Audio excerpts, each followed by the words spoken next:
Assalamualaikum warahmatullahi wabarakatuh. Selamat bertemu kembali dalam kuliah yang ke-14.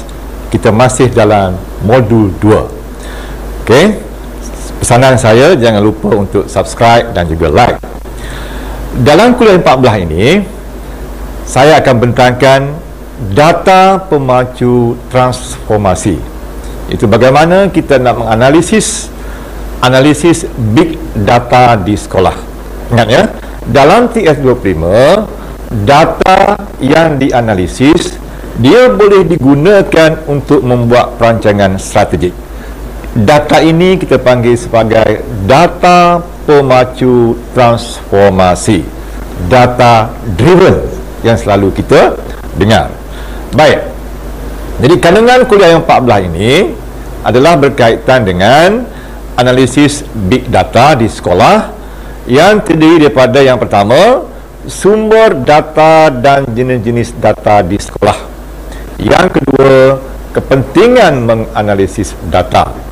Baik ya, saya akan sentuh dua ini saja dahulu, kemudian yang lain-lain kita akan masuk dalam kuliah-kuliah berikutnya. Baik, tuan-tuan sekalian, di sekolah kita ada dua jenis data. Satu dipanggil sebagai data primer, dua dipanggil data sekunder. Data primer ialah data asas yang kita kutip secara direct di sekolah berdasarkan kepada soal selidik, temu bual atau temu duga dan juga pemerhatian. So, ini semua kita boleh ambil, kutip menggunakan Google Form. Data ini kita panggil apa? Kita panggil sebagai suara guru, data suara murid, juga data suara parents. Jadi TS25 sangat mementingkan data primer ini. Okey? Jadi budayakanlah, amalkanlah bagaimana kita nak jadikan data primer ini sebagai data pemacu untuk kita melaksanakan program di sekolah kita. Baik. Yang kedua, data sekunder, data sedia ada yang sudah ada dalam sistem. Misalnya data SKPM G2. Data ini kita guna untuk apa? Kita guna untuk menilai kualiti sekolah dan juga kemenjadian murid secara keseluruhannya. So, kita gunakan tool SKPM G2. Kemudian kalau kita nak tahu berkaitan dengan akademik, kita gunakan data SAPS. Kita nak tahu berkaitan dengan pengurusan murid, kehadiran murid seharian, kita gunakan data APDM. Kita nak tahu berkaitan dengan salah laku murid, kita gunakan data SSBM. Dan kita nak tahu berkaitan dengan guru, kita gunakan data e-operasi. Data-data ini kita panggil sebagai data sekunder, data sedia ada. So, TS25 haruslah kita ambil dua-dua sayap data ini. Jangan kita ambil sekunder saja, tapi kita juga kena ambil data primer untuk kita jadikan dia sebagai perancangan strategik kita nanti.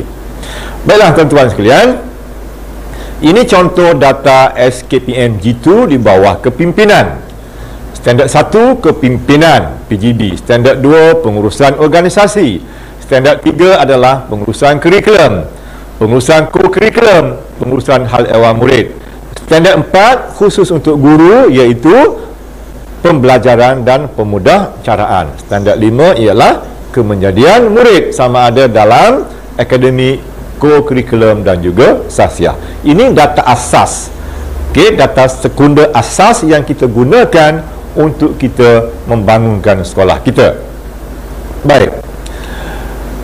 Ada tiga jenis data yang perlu kita teliti, yang perlu kita analisiskan di peringkat sekolah. Apa dia? Yang pertama, data besar ataupun data makro. Yang kedua, data kecil ataupun data mikro. Yang ketiga, data terperinci ataupun data meso. Program TS25 mementingkan data kecil dan data terperinci bagi tujuan mengatasi kelemahan dan meningkatkan pencapaian secara bersasar. Ingat, kita fokus, kita ada sasaran. Maka untuk kita meningkatkan kualiti sasaran tadi, kita gunakanlah data kecil dan juga data terperinci. Baik, data besar tu apa dia? Data besar berkaitan dengan peratus LMS, berkaitan dengan GPS, berkaitan dengan data trend yang juga diguna untuk merancang projek inisiatif secara menyeluruh di peringkat sekolah dalam konteks PSO, Rancangan Strategik Organisasi. Selalunya digunakan untuk data besar. Data kecil pula, microdata, merujuk kepada data head count, analisis markah sempadan dalam ujian pengesanan. Itu data kecil.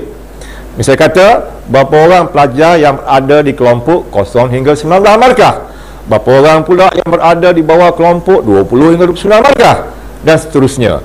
Data ini dan siapa orangnya kita gunakan untuk buat intervensi. Berbeza dengan data besar tadi, kita guna untuk buat perancangan strategi. Tapi data kecil kita guna untuk buat intervensi. Sebab data kecil inilah kita akan tahu siapa sasarannya, di mana dia berada. Baik, akhirnya kita pergi kepada data terperinci, data meso, iaitu data secara individual, individu anak murid kita tadi. Di sini kita kaitkan dengan analisis item. Berdasarkan kepada data kecil, kita tahu pula topik mana, bahagian mana yang anak-anak kita itu lemah untuk kita bantu. So, kelemahan topikal, kemahiran yang ada dalam setiap subjek bagi setiap calon, kita akan kesan melalui data terperinci. Data ini diguna untuk apa? Diguna untuk kita membantu coaching dan juga membimbing anak-anak murid kita bagi mengatasi kelemahan topikal yang telah kita temui dalam analisis item tadi. Jadi ingat ya, dalam P25 kita perlu gabungkan ketiga-tiga jenis data ini dalam konteks yang berbeza-beza. Baik, tuan-tuan sekalian, saya bagi satu contoh data kecil. Ini misalnya mengikut subjek, mengikut mata pelajaran. Okey, ada julak markah, ada bilangan, ada siapakah pelajar yang akan terlibat. 0 hingga 19 markah berapa orang, 20 hingga 29 berapa orang, 30-39 berapa orang, dan siapa pelajarnya. Begitu juga dengan head count untuk lulus kepada kepujian, head count kepujian kepada cemerlang. Akhirnya kita akan sentuh semua murid apabila kita menggunakan data kecil ini, iaitu data head count. Ingat ya, data kecil kita rujuk kepada data head count mengikut kelompok sempadan markah. Baik, seterusnya data head count tadi setelah kita analisis berdasarkan kepada pencapaian semasa dalam ujian pengesanan atau peperiksaan dalaman yang dijalankan di sekolah. So, setelah pelajar tersebut dikenal pasti mengikut kelompok markah, mereka akan diberikan intervensi yang berbeza. Ingat tu, intervensi mesti berbeza mengikut kelompok perolehan markah masing-masing. Jangan kita gunakan intervensi yang sama untuk kelompok yang berbeza. Okey, itu silap dari segi teknikal cara kita buat intervensi. Kemudian data tadi kita analisiskannya secara RCA, root cause analysis. Root cause analysis tujuannya nak mencari punca masalah, punca kegagalan. Mengapa dia gagal topik itu? Mengapa dia gagal kemahiran itu? Mengapa dia tak kuasai aspek itu? Apakah sebab yang menghalang untuk dia meningkatkan markah yang lebih cemerlang dan sebagainya? Itu semua kita akan gunakan kaedah RCA, khususnya melalui Ishikawa bond, tulan ikan Ishikawa kalau biasanya tuan gunakan. So daripada RCA itulah kita akan bergerak kepada PDCA. Intervensi dijalankan dalam bentuk PDCA, Plan, Do, Check and Action. Ini saya akan ajar dalam bab yang lain. Baik, apakah kepentingan data? Mengapa data itu perlu dianalisis? Di mana pentingnya data itu? Kita cuba selami satu persatu data sedia ada. SKPM G2 untuk apa? sumber data utama untuk merancang peningkatan kualiti sekolah secara holistik yang mengandungi 5 standard. Jadi kalau kita nak buat rancangan strategi organisasi, kita mesti gunakan data SKPM G2. Sebab apa? Sebab dia menggambarkan kualiti keseluruhan holistik sekolah yang telah kita capai selama ini. Kita boleh ambil rekod 3 tahun, kita boleh ambil rekod 5 tahun dalam SKPM itu. Kemudian data APDM, kehadiran. Kalau kita nak buat intervensi untuk meningkatkan kehadiran sekolah, kita mesti gunakan data APDM dalam konteks kehadiran. Kita ambil kepada purata kehadiran ikut bulan, purata kehadiran ikut kelas, ikut hari, ikut pelajar. Semuanya kita perlu analisis secara terperinci untuk kita fokuskan kelas mana, tingkatan mana, jantina mana yang boleh kita bantu untuk meningkatkan kepada kehadiran sekolah. Ini saya panggil sebagai data terperinci, ya. Kemudian SAPS, kalau kita nak buat intervensi berkaitan dengan nak meningkatkan kualiti akademik, meningkatkan LMS, meningkatkan GPS, meningkatkan PMGK dalam SCPM, kita gunakan data SAPS. Dan akhirnya kalau kita nak meningkatkan kualiti disiplin, kita gunakanlah data SSDN version 2. Jadi semua ini sangat penting dan sangat bermakna kepada kita untuk kita merancang sesuatu dengan menggunakan data. Sebab itulah TI25 dia balik kepada data sebagai pemacu transformasi. Okey, ya. Data sebagai pemacu transformasi, data driven. Baik. Apa yang nak kita analisiskan daripada data sedia ada? Daripada sumber telah saya sebutkan tadi, baik SKPM G2, baik SAPS, baik APDM, baik SSDM, kita nak analisis apa sebenarnya? Baik, kita boleh analisis 3 perkara. Pertama, trend atau pola pencapaian. Adakah dia meningkat? Adakah dia menurun? Adakah dia meningkat secara perlahan-lahan, gradual? Adakah dia menurun dengan drastik?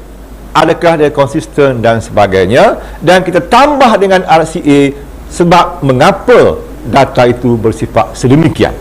Apakah faktor yang menggagalkannya? Apakah faktor yang menjayakannya bagi sesuatu trend, bagi satu pola data yang telah kita analisis tadi. Yang kedua, tuan-tuan juga perlu analisis dari segi apa? Dari segi potensi semasa. Okey, keupayaan semasa untuk buat peningkatan.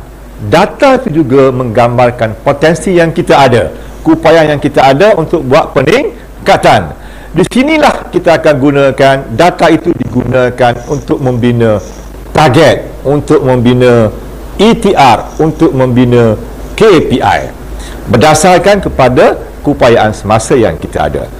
Sama ada jauh dari target, menghampiri target atau melepasi target berdasarkan data semasa tadi. Dan akhirnya yang ketiga, kita juga boleh buat ramalan, boleh buat jangkaan terhadap trend dan potensi semasa yang kita ada. So, 3 aspek ini yang kita gunakan untuk kita menganalisis sesuatu data. Apa dia? Trend atau pola pencapaian. Yang kedua, potensi semasa, keupayaan semasa. Dan yang ketiga ialah jangkaan, ramalan berdasarkan data yang kita ada itu, apa yang akan terjadi sebenarnya. Jadi bila begitu, maka data tadi kita gunakan sebagai data driven, iaitu data sebagai pemacu transformasi. Baik, saya nak pergi kepada contoh analisis data, contoh analisis data dalam SPM, iaitu data trend dulu, trend pencapaian SPM seperti LMS, peratus lulus mata pelajaran, data GPS serta data GPMP setiap mata pelajaran dalam tempoh 3 hingga 5 tahun. Nak tengok trend bukan setahun, nak tengok trend mesti paling kurang 3 tahun, dan sebaik-baiknya 5 tahun. Baru kita boleh tengok trend tadi sama ada meningkat ataupun menurun, yoyo dan sebagainya. So, data trend kita guna sebagai baseline, asas untuk kita bergerak. Ingat ya, data trend sebagai asas untuk kita bergerak. Dan lebih penting lagi, data trend itu menggambarkan adakah strategi yang kita buat selama ini berkesan ataupun tidak, memberi impak positif ataupun tidak. Kadang-kadang kita mengulang strategi yang sama tapi kegagalannya sudah menanti kita. Data-data itu tadi perlu kita analisis, perlu tak ataupun adakah perlu kita buat pengubahsuaian atau kita gugurkan saja strategi yang sedia ada kerana jelas dia tidak membantu membuat peningkatan. Itu penting untuk kita analisis data trend. Baik. Kemudian selain pada baseline, data trend juga kita boleh guna untuk bina ETR dengan cara mencabar benchmark, dengan cara purata trend, dengan cara yang paling popular hari ini kita gunakan formula pengiraan peningkatan, iaitu log to base E. Ada satu formula dia panggil log to base E untuk kita gunakan sebagai cara untuk kita buat peningkatan, untuk membuat sasaran KPI. Okey, ini kita akan belajar dalam bahagian KPI itu nanti ya. Jadi data tadi boleh kita guna untuk tentukan ETR dengan cara apa? Mencabar benchmark, dengan cara apa? Purata trend, dengan cara apa? Log to base E. Boleh pilih salah satunya berdasarkan kepada situasi. Kemudian ini contoh. Okey ya. Ini contoh. Ini menarik untuk tuan-tuan faham. Data trend GPS sekolah kita. Di mana kita berada? Kalau dia berada di peringkat 789, maksudnya dia lemah. Makin ke bawah, makin lemah. Kalau ibarat perut, dia buncit ke bawah. Maknanya tak berapa cerdik lah tu. Okey?